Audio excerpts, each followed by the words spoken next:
Mediasi ketiga. Bismillahirrahmanirrahim. Hasil mediasi barusan ini ya saya pikir kurang memuaskan. Karena apa? Sudah dinyatakan gagal.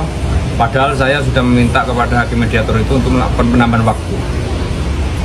Artinya apa? Artinya saya juga ingin menghindari jangan sampai pihak tergugat itu ketika kita masuk ke persidangan yang kemarin itu saya nyatakan potensial loss menjadi aktual loss. Satu. Terus yang kedua, tadi itu sudah ada skema baru yang alhamdulillah saya dengar juga agak mengenakkan telinga bahwa mereka menyatakan bahwa tidak mengakui Reza. Dan secara de facto sudah ada pengakuan tadi dari pihak kuasa hukumnya tadi kepada kawan-kawan PES bahwa selama ini katanya sudah mengakui Reza itu selaku anaknya, satu. Terus yang kedua sudah menyayangi Reza, dua. Dan yang ketiga sudah melakukan pemenuhan terhadap kebutuhan Reza itu, termasuk katanya sudah pernah memberikan mobil, memberikan nafkah, rumah dan sebagainya. Itu makanya sebetulnya kan fase itu kan fase di persidangan nantinya. Tetapi kalau memang mereka mau mengajak persidangan nanti malah kita buktikan nanti kalau memang sudah terbukti sebaliknya malah itu tidak terpenuhi kan jadinya kan malu sendiri. Itu yang saya sayangkan. Jadi tadi itu kesimpulannya bahwa betul-betul mereka ingin fight di persidangan.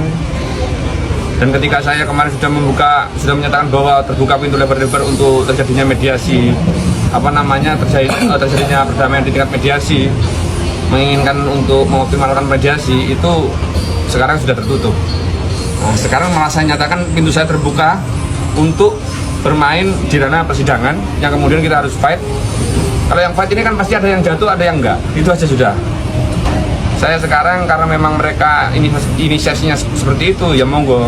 Kalau bagi saya bismillahirrahmanirrahim, sekaligus nanti mungkin ya alhamdulillah. Cuma ini yang akan saya nyatakan sebetulnya kebetulan di sini karena ada kawan-kawan PES. Sekali lagi saya nyatakan bahwa saya mohon maaf Mbak Dena, tidak ada inisiasi saya untuk menjatuhkan sampean, tetapi sampean yang mengondisikan dan meminta dan memaksa saya untuk bertindak seperti ini. Itu sudah cukup. Ya.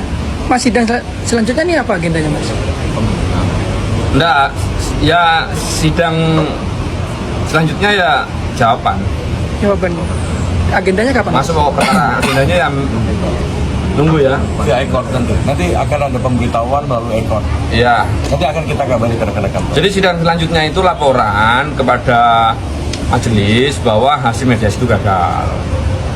Kemudian nanti majelis yang akan menetapkan nanti hari sidang selanjutnya. Itu sebetulnya itu tak. Ya itu saja mungkin yang agak sedikit saya misalkan itu aja.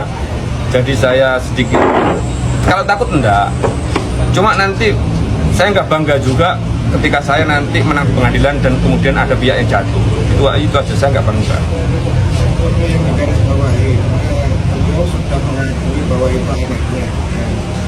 Yang terus yang digugat ini terkait apa?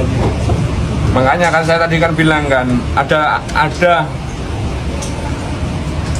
dua poin yang harus digarisbawahi dari aksentuasi gugatan itu. Yang pertama itu kan memang kan status Reza sebagai anaknya. Tetapi sudah saya nyatakan di dalam keterangan saya atau statement saya sebelumnya di kawan-kawan PES itu bahwa hubungan ya antara Dinada dengan pamannya ini kan merupakan hubungan perikatan. Ini mana? Kalau mereka itu sudah menyatakan sudah pernah menafkahi ya sudah buktikan.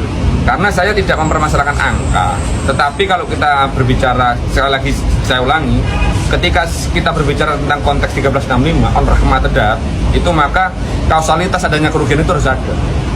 Itu makanya angka harus ada. Kenapa kok formulasi 7M? Ya kalau kita berbicara tentang konteks 7M itu ya sudahlah, kita asal-asalan nulis kok. Yang sepatutnya kalau menurut kacamata teman-teman saya atau netizen itu kurang patut atau terlalu banyak, sepatutnya berapa? Itu pun saya nggak terlalu mempeributkan masalah itu. Yang penting fase yang pertama saya sudah terpenuhi, yaitu adanya pengakuan Reza. Sekarang karena dia itu sudah melakukan pendoliman terhadap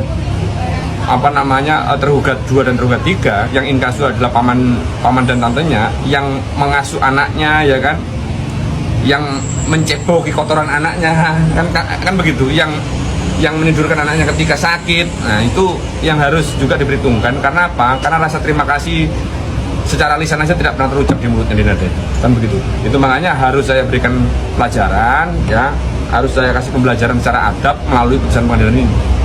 termasuk pula nanti pembebanan angka itu kan begitu. Pihak pengacara kan tadi mengatakan bahwa selama ini sudah menafkahi bahkan memberikan mobil, itu sebenarnya seperti apa?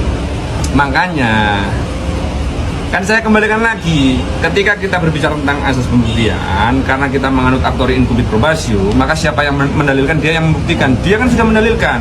Kalau dia mengajukan gugatan rekonvensi, ya di dalam jawabannya, maka dalil yang telah menafkahi, dalil membuktikan memberikan mobil, ya termasuk membelikan rumah dan sebagainya, itu buktikan, gampang pembuktiannya kok. Semua hamil itu, alas hamil itu selalu ada buktinya. Formil ya, maksudnya ya, kalau kita berbicara tentang konteks